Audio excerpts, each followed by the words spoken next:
I think the biggest problem that we have in our industry is not a lack of talent, but it's a lack of training and mentorship. People that are willing to put in the time to develop people.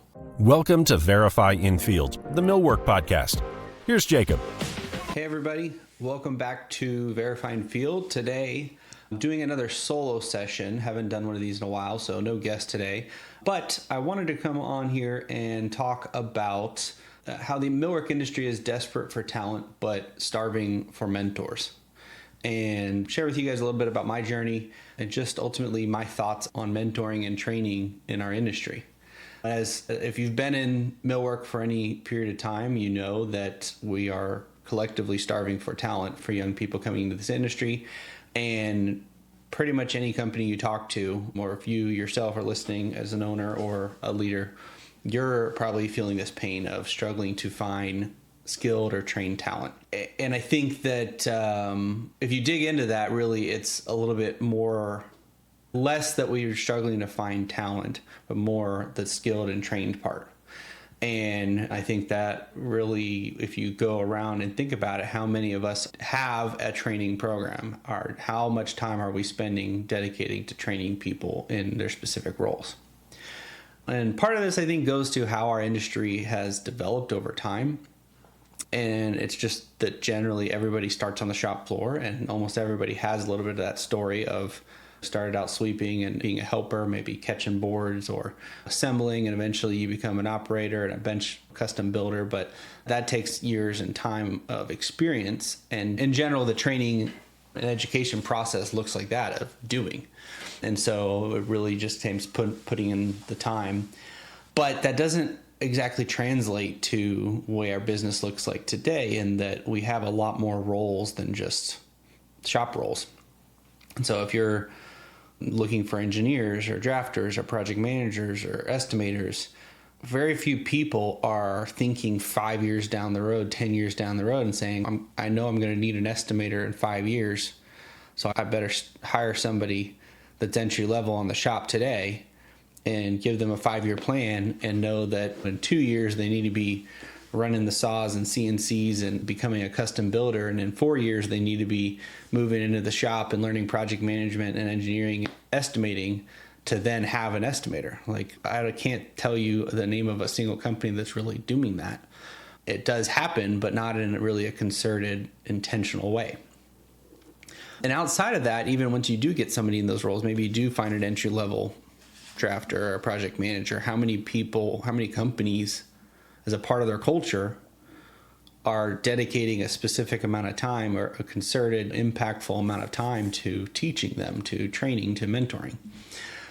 And so ultimately that's really, I think, the problem, is that there is no funnel, established, dedicated funnel for how do we take raw talent, people that are willing to put in the time, that are young, that are moldable, trainable, eager to learn, and give them a path. And are we putting in the time and resources and effort to say, hey, in 2 to 5 years, this person can come out as an experienced and skilled person? That's really what I see as the problem. It's not a sexy process to get there, and it's not something that looks as easy to measure. Hey, how much time or money are we putting into this, and what are we getting out of it? You can. And so I think it's a lot easier to go hire a recruiter, to go recruit people that already have experience from your competitors, from somewhere else in the country, than it is to take the long path. And now, to be fair, my experience in this industry is a little bit unique as well. I went to school for architecture. I worked construction and things in high school and in college. And my first job in millwork proper was after I graduated from architecture school. I got a job as a drafter for a door company, a millwork shop that was making mortise and tenon, stile and rail door units. Impact rated. They were the ones that we tested shooting 2x4s at to survive hurricane impact and design pressure ratings. And the only reason I got that job is because they needed somebody that could do the shop drawings. And when I wasn't doing the shop drawings, I was learning how to build the doors. And so I spent 2 years there. I eventually learned how to do everything. I was, towards the end, the guy making the elliptical and radius custom units and stuff. But I had never built a cabinet. I had never done what we do in Millwork and what most of us do, which is cabinetry and dye walls and reception desks and wall panels. I never did any of that. I did doors and windows. And then I got my first job from there as an engineer at a proper millwork shop. I never really had that shop experience. I had a lot of translatable. I knew about woodworking. I knew about millwork. I knew how to take from rough sawn mahogany and poplar and maple and how to make veneers and stiles and rails and mortise and tenon and all that type of stuff and run a table saw and a planer and a joiner. I never operated a CNC. I never operated a beam saw. I never made proper cabinetry. Never doweled anything. So when I started engineering and got introduced to microvellum and had to figure out cabinets, I had to ask a lot of questions. I had to go out on the shop floor and say, how does this work? I had to go to my colleagues and ask them, how do you guys draw cabinets? I had to learn everything from scratch without firsthand experience. And that's, frankly, usually frowned upon in this industry. If you're trying to be an engineer and you don't have shop experience building the things you're designing and install experience installing the things you're designing, you're kind of up shit creek without a paddle trying to figure this out. Most of the companies in this industry don't have a path for that. But I went out to the job sites. I spent time helping. I fixed my own mistakes. I remember a time where I had a whole job of doors that were screwed up, and I went out and remortised them and made the corrections myself in the field. And I think that's, that type of person you can recruit for, which is somebody that's humble, that is moldable, that is willing to listen. I took a ton of tongue lashings and a lot of heat going out in the shop, asking dumb questions, making dumb mistakes. And every time I had a work order or a job to go through the shop, every day I would walk the shop and see where it's at. Say, hey, what can I do better? Hey, did this go well? And that's rare. I can't tell you how many other engineers I've worked with or have managed or worked for that are not able to do that. It is, if you can find somebody that's moldable, that is eager to learn and that is willing to step outside of their ego and is willing to put in the time and walk the shop floor every day and see, hey, what are these guys struggling with? You can teach them. But there needs to be somebody that's willing to mentor them. And I think that's the part that we're missing. I was very fortunate that through my career, I always had somebody that was willing to listen to my questions, willing to show me how to do things, willing to impart knowledge on me, willing to mentor me. And it wasn't a formal relationship, and I didn't have dedicated training. Nobody ever sat down and showed me microvellum, but I was on those forums every single day, every single bit of research, every single resource that was available to me. Going back to microvellum 6.7, I was the most active person on those forums, and I was on there trying to help solve other people's problems, and people would post problems. Hey, how do you do this? I didn't know. And if somebody else posted how to do it, I would try to replicate, so I learned from it. And if I could solve the problem for them, I was learning from doing that. And that was what I had to do in the void of having proper instruction or an education process for this. And once I first got to the point where I was starting to be charged with managing a team of engineers, I did everything in my power to give my people those opportunities as well. I would encourage them, walk the shop floor. Hey, let's go walk out here. I know your project's out at the CNC or your project's out at assembly. Let's go see what those guys have to say. And every engineer hated it. They're like, oh, I don't want to go talk to those guys. They're going to point out everything that's wrong, and they just need to build it. Or when there was a problem, or even a recommendation from the shop of, hey, could you do it this way instead of that way? It's, oh gosh, they got to constantly change things. And hey, our job as engineers, my goal as an engineer was always one, I want to be the guy that when the shop sees my initials on the work order or the drawings, that they say, oh, thank God. Or they're asking for me, hey, this custom thing's coming up. I want Jacob to be the engineer. And I was always encouraging my engineers to be the same. Look, you don't want people to roll their eyes when they see your initials on the release. So what do you need to do to get there? And it really doesn't matter if we do it my way or the assembler, the custom builder's way. If they're going to change my way, I'd rather design it their way. And so if I know who's going to build it, I would go ask the foreman, hey, who do you think is going to be building this? Okay, let me go talk to them before I finish engineering it, before I release it. All of that stuff takes time. And if you're in a company where you're struggling and saying, man, we can't find good people, we can't find People just don't know this. Think back and reflect on how you got to where you're at. How did you learn? How did you gain experience? Because that's what it is everybody needs experience, but experience takes time, and experience takes making mistakes, and experience takes trial and error, and experience takes correction, and experience takes money and time and costs. And that's a lot harder than just going and hiring somebody. But I think we don't really are honest with ourselves and how hard it is to, one, not have people and to complain about it, and to go onboard somebody that's from a completely different shop that doesn't know how we do things, and they're at any given situation trying to bring how they do things to you instead of adopting how you do things. And so, like I said, it's not sexy. It's not fun. It can be fun, but it's not easy. You got to put in the work. And what I've learned, one, is so many business opportunities for success as a business owner are in the work nobody else wants to do. And you think back of Dirty Jobs and Mike Rowe, and you think about how many not sexy company ideas there are and jobs there are, but you can make money at it, and that's what people need. And right now, what people need is trained talent, and what people need is education in what we do.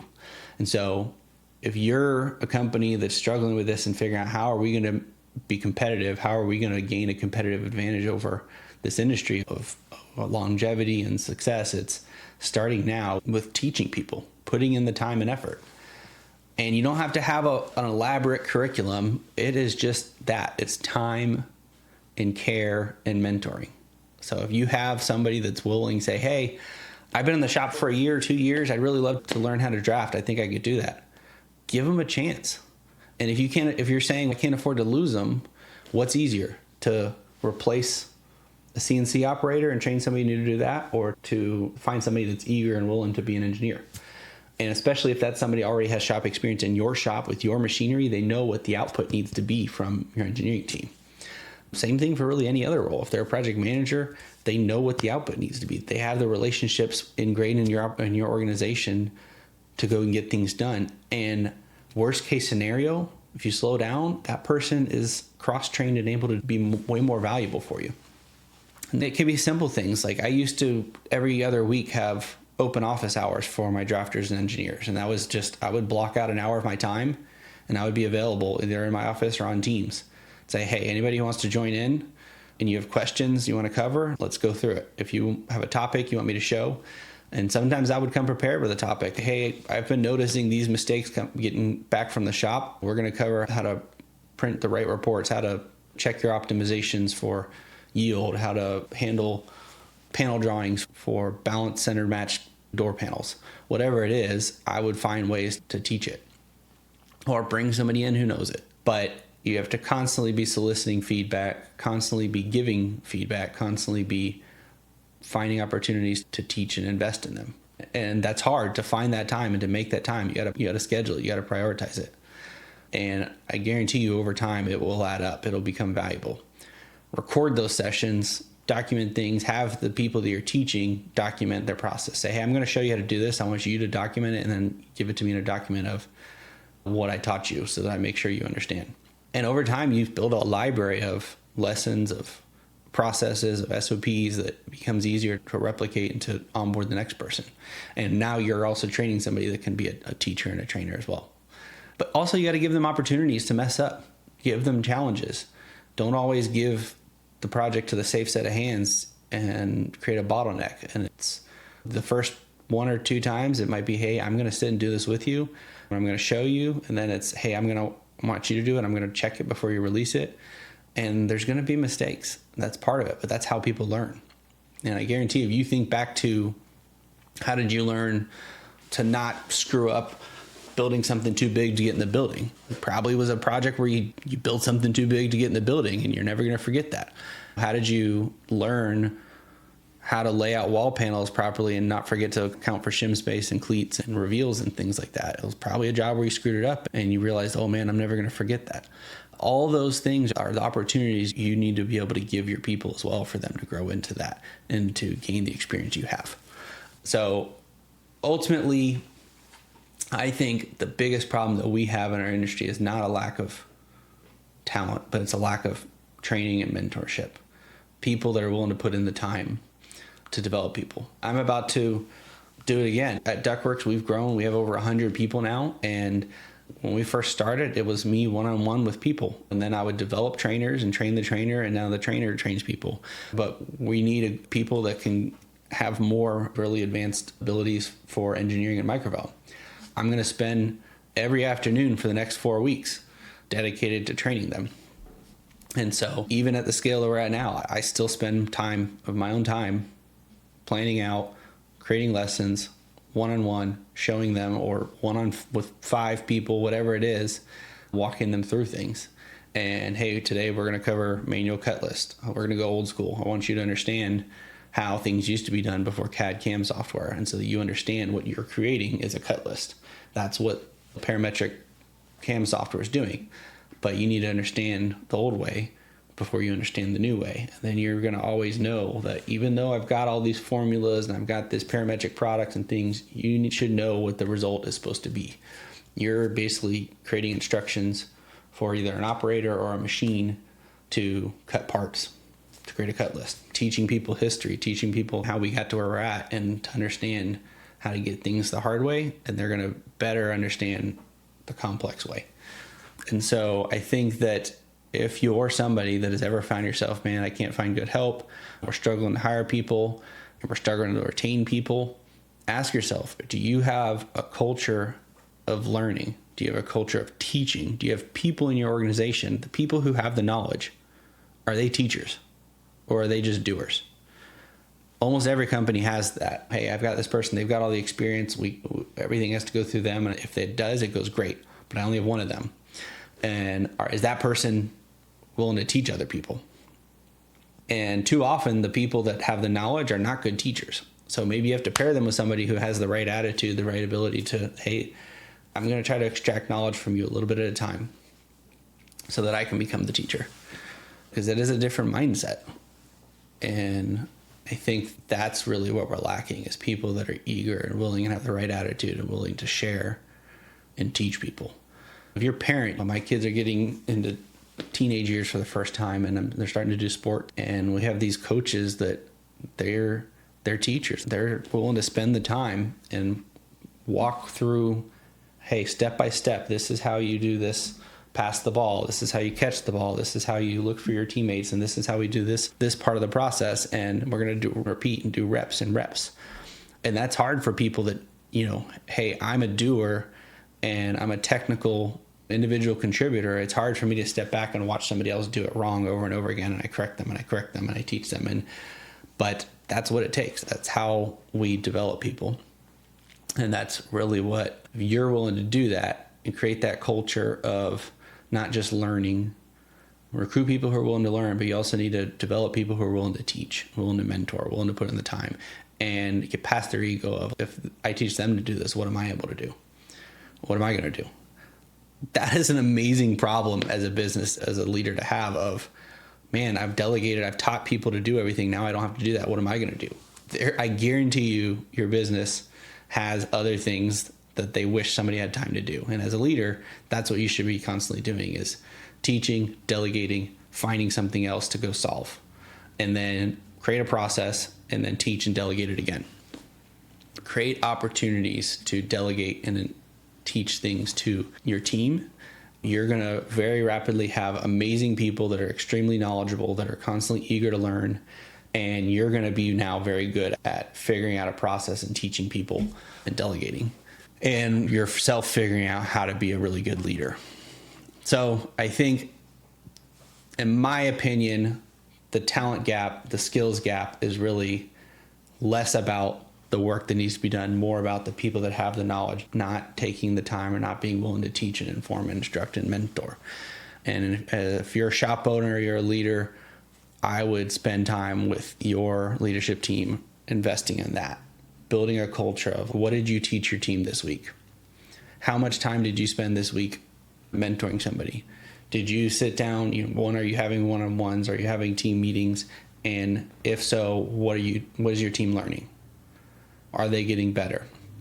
Those are things you can measure and you can very easily start. I encourage everybody to do that, and I guarantee you that most people don't have the time, most people don't have the energy.